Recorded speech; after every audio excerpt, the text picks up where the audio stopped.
এখন তো অনেক কুমড়ো পাওয়া যায়, আর কুমড়ো পাতাও কিন্তু সতেজ তরতাজা। তো আজকে মনে হলো কুমড়ো পাতা বড়া করব, তো যেই কথা সেই কাজ। তো চলে গেলাম কুমড়ো পাতা আনতে। তো এই তো টাটকা টাটকা কুমড়ো পাতা নিয়ে আসলাম গাছ থেকে একদম তুলে। তো এই পাতাগুলো আমি এবারে ঝেড়ে বেছে নিচ্ছি।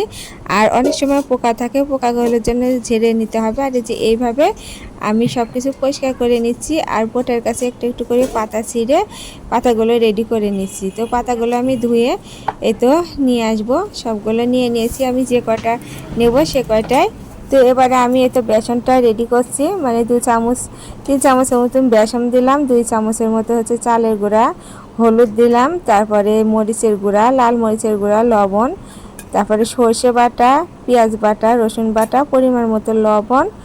সব কিছু দিয়ে আমি মিশিয়ে তো ব্যাটার তৈরি করে নেব। মূলত এই উপকরণ দিয়ে আমি কুমড়ো পাতা বড়াগুলো করব। তো অল্প অল্প জল দিয়ে আমি একটু ব্যাটার করবো, একটু ঘন করেই করতে হবে, খুব একটা পাতলা করা যাবে না। তো এভাবে মিশিয়ে নিচ্ছি।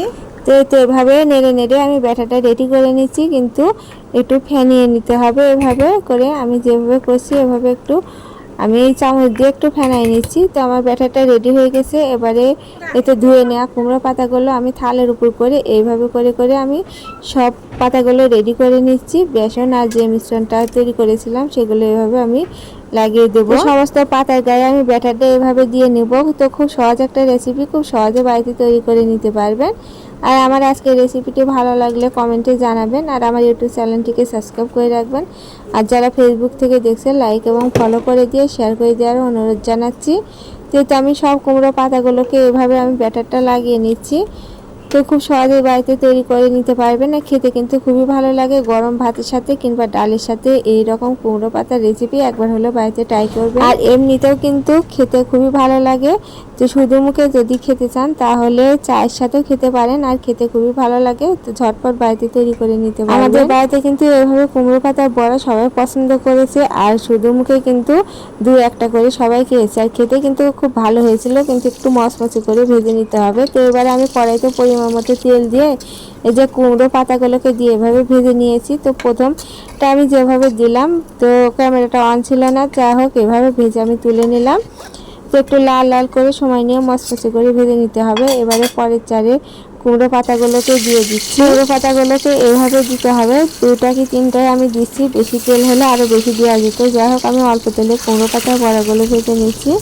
আর উল্টে পাল্টে এভাবে লাল লাল করে কুমড়ো পাতার বড়াগুলোকে ভালো করে ভেজে নেব।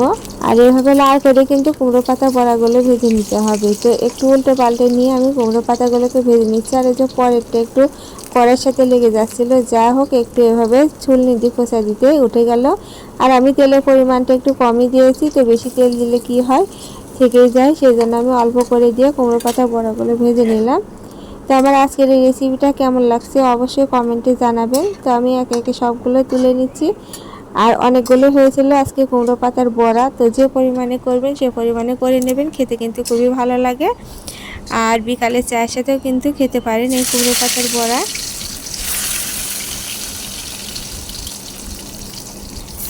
আর নিরামিষ দিনে যেদিনকে করবেন সেদিনকে হয়তো পেঁয়াজ আর রসুনটা বাদ দিয়ে শুধু অন্য অন্য উপকরণ দিয়ে করে নিতে পারেন। তো সবগুলো ভেজে তুলে নেওয়া হয়ে গেল। তো রেসিপিটা কেমন লাগছে, তো এই ছিল আজকের রেসিপি। সবাই ভালো থাকবেন, সুস্থ থাকবেন, নমস্কার।